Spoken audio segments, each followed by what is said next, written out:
तो दोस्तों स्वागत है आप सभी का फिर से आपके अपने चैनल बोर्ड्स फ्रेंड पर। तो आज हम लोग क्लास 10th की जो तीसरी चैप्टर है जो आपके टर्म 2 में आने वाली है, जो ये देख लीजिए आप लोग का जो सिलेबस है, glimpses of India, madam rights the bus, the servant Banaras and the proposal. तो ग्लिम्पसेस ऑफ इंडिया का तीनों पार्ट जो है ये हमने कवर कर लिया है। आप ये अगर वीडियो आपने नहीं देखा जरूर देख ले। यहाँ आई बटन पर आपको यहाँ पे ब्लिंक हो रहा होगा, ये जरूर देख ले आप। मैडम राइट्स द बस ये जो है ये भी हमने कवर कर दिया है। अब बचा ये द सर्वेंट बनारस, बचा द प्रपोजल। आज हम लोग द सर्मन एट बनारस करने जा रहे हैं। तो आज देखते हैं हम लोग द सर्मन एट बनारस। शुरू करते हैं। तो मतलब इस बुक की लाइन बाय लाइन रीडिंग में करा के आपको हर लाइन समझाऊंगा।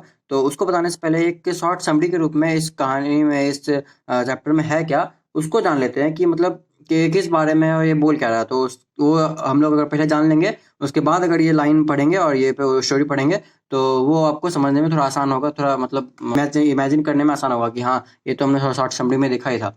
चलो देखते हैं कि हम लोग इसमें है क्या। इसमें तो बेसिकली इस चैप्टर में है क्या कि एक गौतम बुद्ध है, जिनका बचपन का नाम सिद्धार्थ गौतम था और ये नॉर्थन इंडिया में थे। और 12 साल की उम्र में इन्हें भेजा गया था हिंदू सेक्रेड यानी हिंदू ग्रंथ के ज्ञान के लिए, हिंदू ग्रंथ सीखने के लिए उन्हें स्कूल भेजा गया। और जब कुछ साल बाद जब वो लौटे तो शादी के लिए लौटे, और शादी के बाद उनका एक पुत्र हुआ।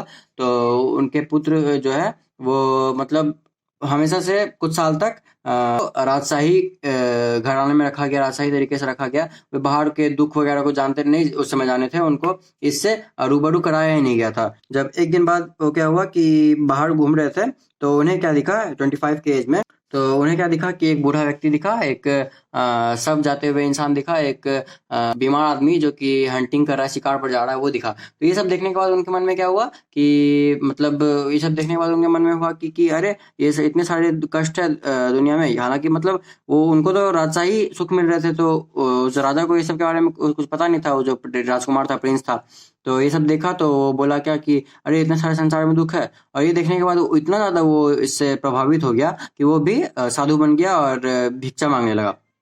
तो वो भिक्षा मांगने के लिए भिक्षा मांगते रहा, भिक्षा मांगते रहा और एक ट्री के अंदर बैठा रहा जब तक उसे वो ज्ञान ना मिल जाए।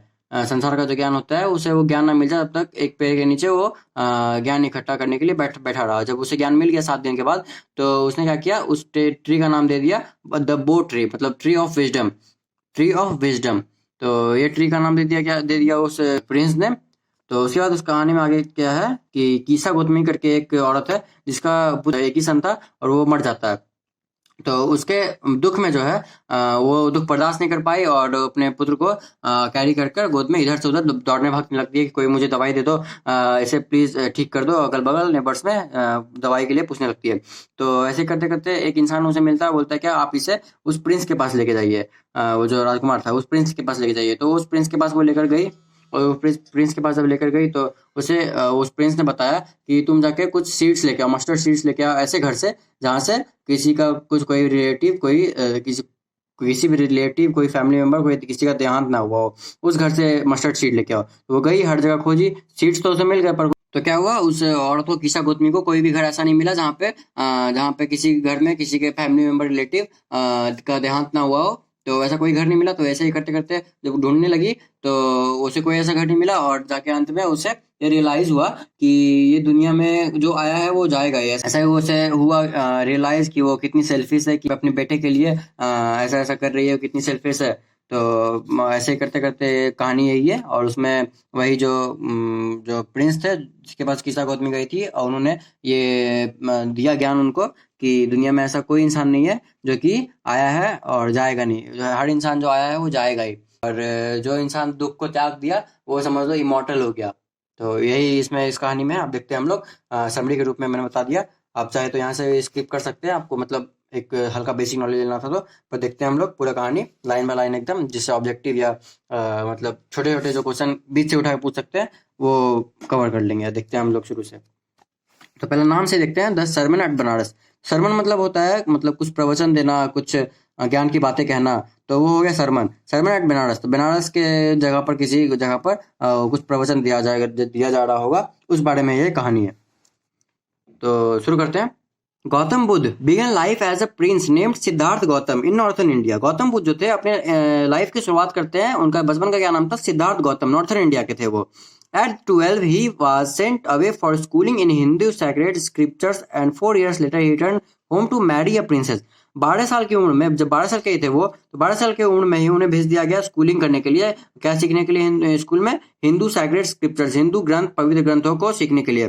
4 साल बाद जब वो लौटकर घर आए, 4 साल बाद वो लौटकर घर आए एक प्रिंसेस से शादी करने के लिए, राजकुमारी, एक राजकुमारी से शादी करने के लिए। They had a son and live for 10 years as befitted royalty. तो उनका शादी जो हुआ तो एक उनका पुत्र हुआ, एक पुत्र हुआ, और तो 10 साल तक वो मतलब राजशाही परिवार में राजा के जो सुख मिलते हैं, राजशाही सुख में ही रहा वो।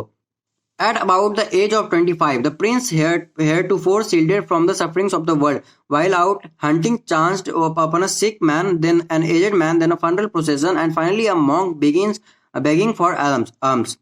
तो क्या है यहाँ पर कि 25 के एज तक जो है प्रिंस जो है, मतलब उनको बाहर की दुनिया की जो सफरिंग है, बाहर की दुनिया के जो दुख है, सफरिंग है बाहर की दुनिया में, उनसे रूबरू नहीं कराया गया था। एक बार क्या हुआ कि जब वो बाहर गए तो उनको एक बूढ़ा व्यक्ति, जो शॉर्ट समरी आपने जो देखा है पीछे, तो उसमें भी मैंने बताया था कि एक बूढ़ा व्यक्ति शिकार पर जा रहा है, बूढ़ा है पर शिकार पर जा रहा है, उसको जरूरी है इसलिए शिकार पर जा रहा है। फिर एक बूढ़ा व्यक्ति दिखा, मतलब बीमार व्यक्ति शिकार पर जा रहा है, एक बूढ़ा व्यक्ति दिखा। फिर एक फंडल प्रोसेशन दिखा, एक शव यात्रा होता है इसे, इसका फंडल प्रोसेशन का मतलब होता है शव यात्रा जो होता है, शव यात्रा दिखा। और एक जो मॉन्क है, एक साधु जो है, वो भिक्षा मांगते हुए दिखा। ये सब देखने के बाद this site so moved him that he at once become a bigger and went out into the world to seek enlightenment concerning the sorrows he had witnessed. तो ये देखने के बाद ये जो दृश्य था उनको इतना भावुक, मतलब इतना प्रभावित कर दिया, इतना भावुक कर दिया, इतना प्रभावित कर दिया कि वो भी भिक्षक बन गए, वो भी भिक्षा मांगने लगे और दुनिया में निकल गए ज्ञान की खोज के लिए। जो उनको दुनिया संसार का ज्ञान चाहिए था, उस खोज के लिए वो निकल गए। जो उन्होंने देखा था उनसे संबंधित जितना भी वो ज्ञान इकट्ठा करना चाहते थे, उन ज्ञान की खोज में वो निकल गए। He wandered for 7 years and finally sat down under a fig tree. वो 7 साल तक इधर उधर भटके, इधर उधर ज्ञान के लिए इधर उधर भटके, और फाइनली क्या हुआ? एक फिग ट्री के अंदर, फिग ट्री, एक कौन सा ट्री? फिग ट्री, एक फिग ट्री के अंदर आकर, नीचे आकर बैठ गए। Where he vowed to stay until enlightenment come, जहां उन्होंने प्रतिज्ञा ली। वोट मतलब प्रतिज्ञा होता है शायद, कि देख लेते हैं सेकंड वर्ड मीनिंग में। वोट मतलब होता है हाँ प्रतिज्ञा, शपथ, शपथ, प्रतिज्ञा उसी टाइप से। तो उन्होंने प्रतिज्ञा ली कि वहां तब तक रहेंगे जब तक उनको वो ज्ञान न मिल जाए, जो संसार का ज्ञान जो खोजने के लिए वो निकले थे, वो ज्ञान न मिल जाए तब तक वो वहीं पे रहेंगे। Enlightened after 7 days, he renamed the tree the Bo tree, tree of wisdom, and began to teach and to share his new understandings. तो 7 दिन के बाद ही उन्हें वो ज्ञान मिल गया, और जो ज्ञान की खोज में थे वो उन्हें ज्ञान मिल गया, मोक्ष मिल गया, इसी टाइप का, मतलब एक समझ सकते हैं, ज्ञान ही समझो आप, वो ज्ञान मिल गया उन्हें। और वो जो जिस ट्री के, फिग ट्री के नीचे बैठे हुए थे, तो उनको उन्होंने रीनेम करके बो ट्री कहा। बो ट्री का मतलब क्या हुआ? Tree of wisdom, wisdom, wisdom का ट्री। तो क्या बो ट्री का नाम दिया, जिसका मतलब होता है विजडम का tree, tree of wisdom. And began to teach, और वहीं पर वो जो उनका अंडरस्टैंडिंग था, नया नया उन्होंने जो ज्ञान लिया था, उनको शेयर करना शुरू कर दिया, वहां पर बांटना शुरू कर दिया। At that point he became known as the Buddha. तो जो जब वहां उन्होंने ज्ञान बांटना शुरू कर दिया, तब वो कहलाया क्या? बुद्ध। तब वो बुद्ध के नाम से जाने लगे। The Buddha preached his first sermon at city of Banaras. देखिए, इसलिए आप इस कहानी का नाम है द सरमन एट बनारस। तो बुद्ध जो थे, सबसे पहला उन्होंने जो अपना सरमन, मतलब एक जो ज्ञान बांटा था, एक प्रवचन टाइप का जो दिया उन्होंने, वो बनारस में दिया था, बनारस शहर में। Most Holi of the dipping places on the river Ganga. River मतलब गंगा नदी के सबसे पवित्र जो होली, पवित्र जो शहर है बनारस, उस शहर में उन्होंने दिया। That sermon has been preserved and is given here. वो जो प्रवचन दिया गया था उनके द्वारा, वो अभी तक प्रिजर्व करके रखा गया है। It reflects the Buddha's wisdom about one inscrutable kind of suffering. तो ये जो ये क्या दर्शाता है कि बुद्धा का जो, बुद्ध जो थे, उनका जो मतलब संसार के जो कष्ट है, जो बहुत सारे दर्द, कष्ट, सफरिंग है, उनके बारे में जो बुद्ध के ज्ञान थे, उस ज्ञान को रिफ्लेक्ट करता है, उस ज्ञान को दर्शाता है। देखते हैं अब अगला पैराग्राफ, नेक्स्ट पैराग्राफ में क्या है। अब यहाँ से शुरू होता है। Kisa Gotami had an only son and he died. Kisa Gotami एक औरत का नाम था, उसका एक ही पुत्र था, और वो भी क्या हो गया? वो भी उसका भी देहांत हो गया। In her grief, she carried the dead child to all neighbors, asking them for medicine, and the people said, "She has lost her senses. The boy dead." तो कीता गौतमी के जो पुत्र था वो उसका देहांत हो गया था, तो उस सदमे से वो मतलब इतने सदमे में थी, इतने दुख में थी कि वो समझ नहीं पा रही थी कि उसके बेटे का देहांत हो गया। तो वो क्या करती थी, अपने बेटे को कैरी करके, अपने जो बच्चा था उसको कैरी करके उधर उधर इधर उधर नेबर्ड में भटक रही थी और उनसे मेडिसिन की मांग कर रही थी कि कोई मेडिसिन दे दो जिससे मेरा बेटा ठीक हो जाए। तो पीपल क्या बोले कि ये जो औरत है ये अपना सेंस खो चुकी है, ये इसे सदमा लग गया है, ये अपना सेंस खो चुकी है, क्योंकि लड़का तो मर चुका है। At length Kiza Gautami met a man who replied to her request, I cannot give the medicine for the child, but I know a physician who can. तो एक थोड़े टाइम के बाद क्या होता है, कीजा गौतमी को एक मतलब ऐसे ही भटकते भटकते मेडिसिन मांगते मांगते एक इंसान मिला जो मतलब बताया उसे कि मैं तुम्हें मेडिसिन तो नहीं दे सकता इस चाइल्ड के लिए, बट एक फिजिशियन को, एक इंसान को जानता हूँ, एक वैद्य को जानता हूँ कि जो कि आपकी मदद कर सकता है और ये इसका मेडिसिन दे सकता है शायद। And the girl said, Pray tell me, sir, who is it? And the man replied, Go to Salemuni the Buddh. तो वो जो औरत थी वो पूछती है प्रे करके, sir please tell me who is it, कौन है वह? वो मैन रिप्लाई करके बोलता है, go to Sakyamuni the Buddha. एक सालेमुनि बुद्ध नाम था उस संत का, तो आप सालेमुनि बुद्ध के पास जाओ, वो आपको दे देंगे। Kisa Gotami repaired to the Buddha and cried. Kisa Gotami जो है वो बुद्ध के पास पहुंची और चिल्लाकर बोली, रोने लगी, Lord and master give me the medicine that will cure my boy. चिल्लाकर रोकर बोलने लगी कि भगवान श्रीमान कि मुझे प्लीज मेडिसिन दे जो कि मेरे पुत्र को ठीक कर सके, मेरे पुत्र को वापस ला सके। The Buddha answered, I want a handful of mustard seed. And when the girl in her joy promised to procure it, the Buddha added, the mustard seed must be taken from a house where no one has lost a child, husband, parent or a friend. तो बुद्धा से जब वो औरत medicine मांगती है तो बुद्ध क्या reply करता है कि ठीक है, पर तुम्हें एक मस्टर्ड सीड मतलब मुट्ठी भर मस्टर्ड सीड लाना होगा। तो वो जो लड़की औरत थी वो मतलब ये वचन दे दी, मतलब जो औरत थी वो बोलने लगी कि ठीक है मैं ला सकती हूँ। तो वो खुश हो गई कि चलो ये तो छोटा ही काम, मतलब आराम से हो जाएगा ये, तो मैं लाने के लिए तैयार हूँ। ये इतना ही बोली कि वो जो बुद्ध थे अपने बात में ऐड किए ये चीज कि मस्टर्ड सीड तो ले आओ, मगर सीड ऐसा घर से लाओ जहाँ जिसके घर में किसी चाइल्ड का, किसी हस्बैंड का, किसी पेरेंट का, फ्रेंड का, मतलब उसके फैमिली मेंबर का, उसके रिलेटिव का, किसी का भी डेथ ना हुआ हो, ऐसे घर से तुम्हें मस्टर्ड सीड लेकर आना है। Poor Kisa Gautami now went from house to house and the people pitied her and said. बेचारी कीसा गौतमी जो थी वो घर घर भटक रही थी कि कोई से मिल जाए, कोई मुझसे मिल जाए, और पीपल जो उसे दया भाव से कहते थे कि here is a mustard seed तो है यहाँ पे, ये ले लो। बट जब वो आस्क करती थी उससे कि डिड अ सन और डॉटर और फादर और mother die in your family, कोई भी डॉटर, फादर, मदर आपके फैमिली में कोई भी डाई किया है क्या, कोई भी देहांत किया है क्या? तो उसका मतलब वो आंसर करते थे उसको, हाँ द लिविंग आर फ्यू, मतलब कि जीने से ज्यादा लोग मर चुके हैं। वो ऐसा रिप्लाई करते हैं उस औरत को, उस घर वाले कि ऐसा रिप्लाई करते हैं कि जितने जीवित है उससे ज्यादा तो मर चुके हैं। Do not remind us of our deepest grief, हम उस ग्रीफ से जो लौट आए हैं उस ग्रीफ में प्लीज हमें वो फिर ग्रीफ याद मत दिलाओ, वो दुख फिर हमें याद मत दिलाओ। And there was no house but some beloved one had died in it, और ऐसा कोई भी घर नहीं था जहाँ पे जिन्हें प्यार करते हो उनके बिलव्ड वन डाइड ना हो, ऐसा कोई भी घर उसे नहीं मिला। Kisa Gotami became weary and hopeless and sat down at the wayside watching the lights of the city as they flickered up and were extinguished again. Kisa Gotami hopeless होकर एक वे के साइड में बैठ जाती है और सिटी के जो लाइट है उसे देखने लगती है। सिटी की जो लाइट है उसे देखने लगती है और कहती है, वो जो लाइट भुक हो रहे हैं, फ्लिकर्ड कर रहे हैं, एक बार जल रहे हैं फिर एक्सटिंग्विश्ड हो रहे हैं, फिर बुझ जा रहे हैं। तो ये जो हो रहा है वो उसे देख रही है। At last the darkness of the night ringed everywhere, और अंतिम में जो क्या है कि डार्कनेस जो है, रात की जो अंधेरी सारी जगह फैल जाती है। And she considered the fate of men that their lives flicker up and are extinguished again. तो ऐसा ही देखकर वो इंसान के बारे में सोचती है कि ऐसा ही इंसान के साथ भी होता है कि उनका जीवन भी जलता है फिर बुझ जाता है, मतलब जो आया है वो जाएगा ही, उनका जीवन जलता है फिर बुझ जाता है। And she thought to herself, how selfish am I in my grief. वो खुद से सोचती है, खुद के बारे में सोचती है कि कितनी मैं सेल्फिश हूँ, मैं अपने दुख के लेकर कितनी सेल्फिश हूँ। तो ये अपने आप में सोचती है। Death is common to all, yet in this valley of desolation there is a path that leads him to immortality who has surrendered all his selfishness.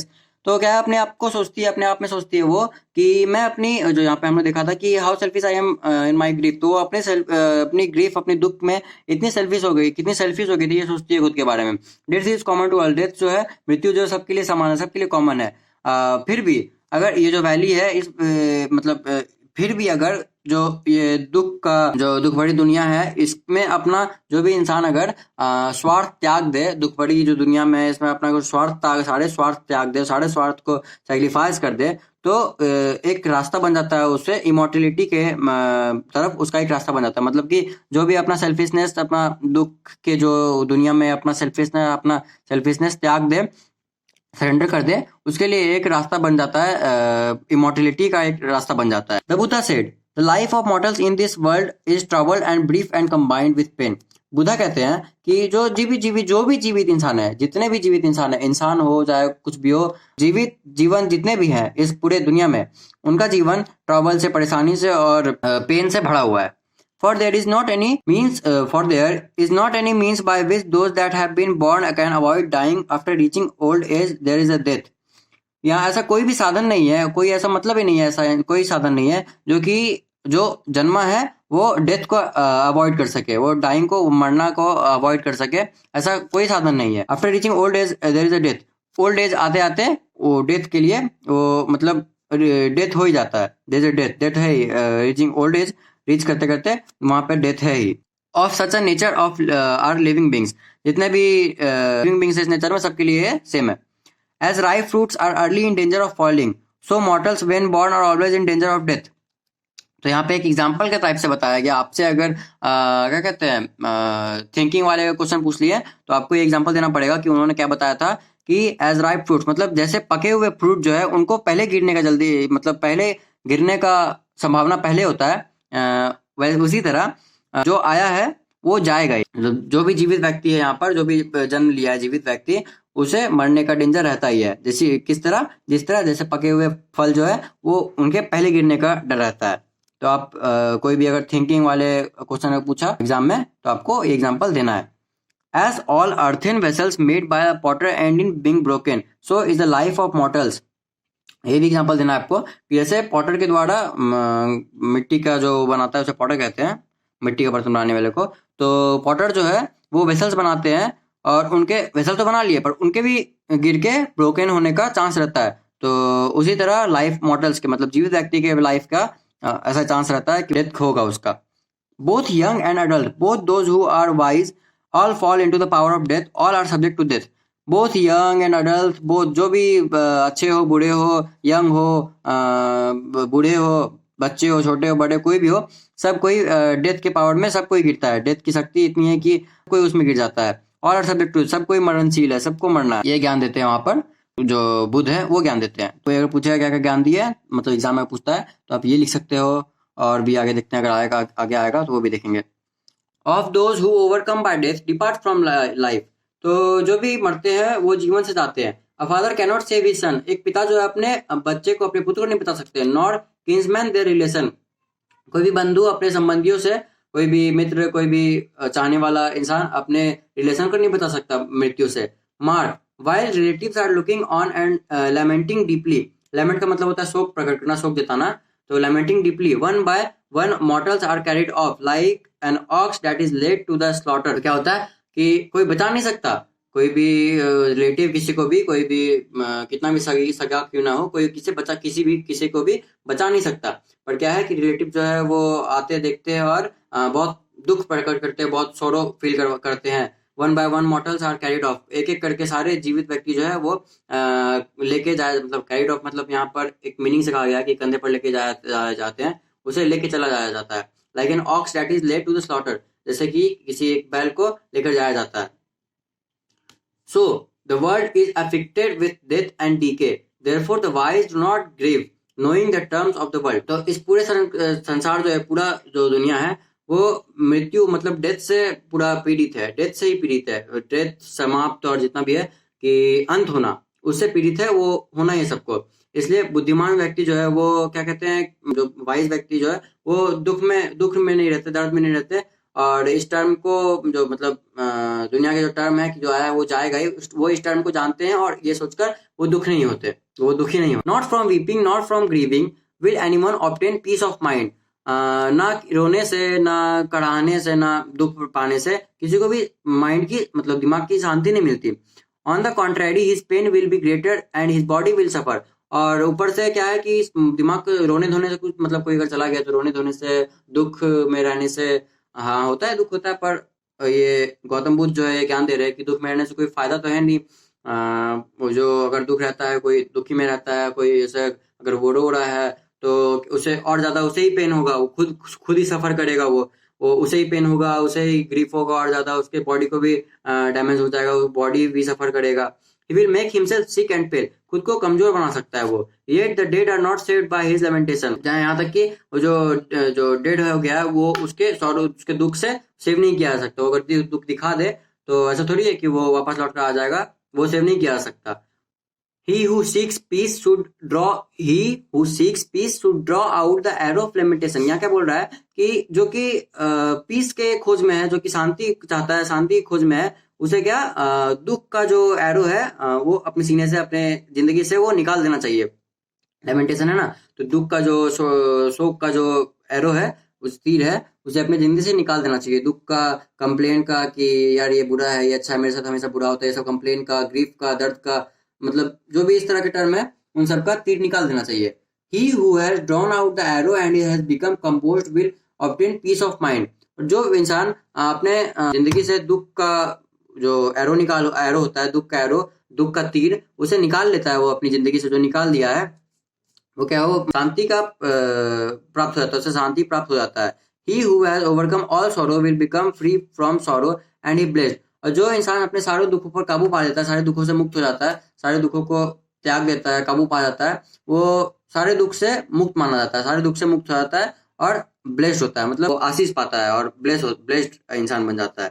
तो यहीं पे आपका ये जो चैप्टर है द सर्वेंट बनारस, ये आपका खत्म हो गया।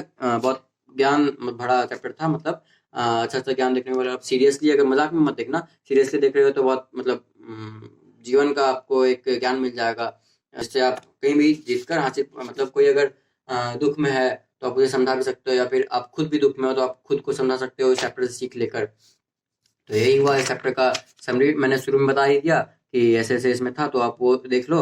और ये लाइन बाय लाइन एक्सप्लेनेशन हो गया, तो ये चैप्टर आपको बहुत अच्छे से क्लियर हो जाना चाहिए। ये मेरी तरफ से पूरी हो गया। तो ये चैप्टर ये आपको पूरी तरह से क्लियर हो जाना चाहिए ज़रूर, क्योंकि शुरू में हमने समरी भी देख लिया और अभी ये लाइन बाय लाइन पूरा पढ़ लिया, तो ये पूरा क्लियर हो जाना चाहिए आपको। ये जो चैप्टर है इससे कहीं भी अगर कोई भी क्वेश्चन पूछे, चाहे वैल्यू एडेड क्वेश्चन पूछे या थिंकिंग वाला क्वेश्चन पूछे, कोई भी पूछे, तो आप समझ गए हो एकदम अच्छे से, तो आप इसको बनाकर लिख सकते हो। होप कि आपको वीडियो अच्छा लगा हो। अगर वीडियो अच्छा लगा हो जरूर इसे लाइक करें। तो थैंक यू।